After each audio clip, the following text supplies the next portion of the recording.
वैभववाडीमध्ये आम्ही विरोधक शिल्लकच ठेवला नाही, विकास कामं करताना कुणीही विरोध करणार नाही असं महत्त्वाचं विधान मंत्री नितेश राणे यांनी केलंय। ह्या तालुक्याचे वैशिष्ट्य असं आहे की इथे आम्ही औषधाला पण विरोधक ठेवला नसल्यामुळे विरोध होण्याचं काय कारणच नाही। सगळेच व्यासपीठावर दिसत आहेत बघा।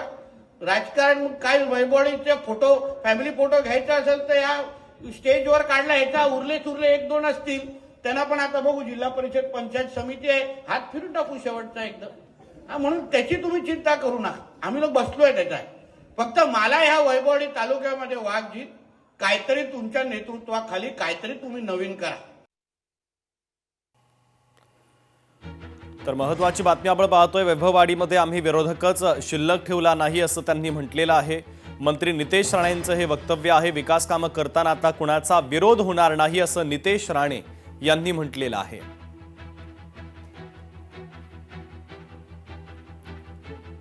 तर मंत्री नितेश राणेंच्या वक्तव्याच्या संदर्भातली महत्त्वाची बातमी आपण पाहतोय। वैभववाडीमध्ये आम्ही विरोधक शिल्लक ठेवलाच नाही असं आता नितेश राणे यांनी म्हटलेलं आहे। विकास कामं करताना कुणीही विरोध करणार नाही असं महत्त्वाचं विधान त्यांनी केलंय।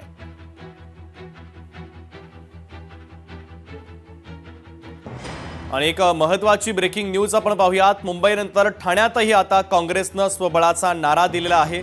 आताची सगळ्यात महत्त्वाची आणि मोठी बातमी, मुंबईनंतर ठाण्यात सुद्धा आता काँग्रेसनं स्वबळाचा नारा दिलेला आहे। एक मोठी राजकीय घडामोड आता समोर येते। मुंबईनंतर ठाण्यात सुद्धा आता काँग्रेसनं स्वबळाचा नारा दिलेला आहे। त्यामुळे आता निवडणुकीतली रंगत अधिकच वाढत असल्याचं चित्र स्पष्ट झालंय। पुढची महत्त्वाची बातमी आपण पाहूयात। आमदार सीमा हिरे यांची मुलगी आणि दिराकडनं उमेदवारी अर्ज दाखल करण्यात आला। रश्मी हिरे आणि योगेश हिरे यांच्याकडनं उमेदवारी अर्ज दाखल करण्यात आला। नागरिकांचे मूलभूत प्रश्न सोडवण्यासाठी उमेदवारी अर्ज दाखल केला। आमदार रश्मी हिरे यांनी प्रतिक्रिया दिलेली आहे।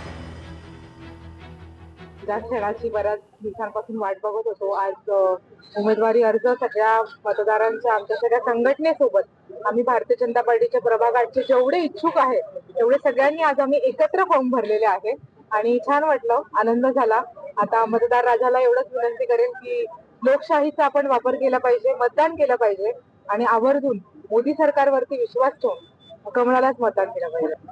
सातपूर मध्ये येतो, नाशिक पश्चिम विभागामध्ये प्रभाग क्रमांक 8 जो आनंदवली परिसर आहे, पाईपलाईन रोड परिसर आहे, तिथून मी अर्ज दाखल केलेला आहे। पक्षाने अजून एबी फॉर्म दिलेला नाहीये। उद्या 3 वाजेपर्यंत एबी फॉर्मची मुदत आहे, तोपर्यंत मोस्टली आम्हाला एबी फॉर्म मिळतील। लोकशाही मराठी ऐका, पहा, जागरूक रहा।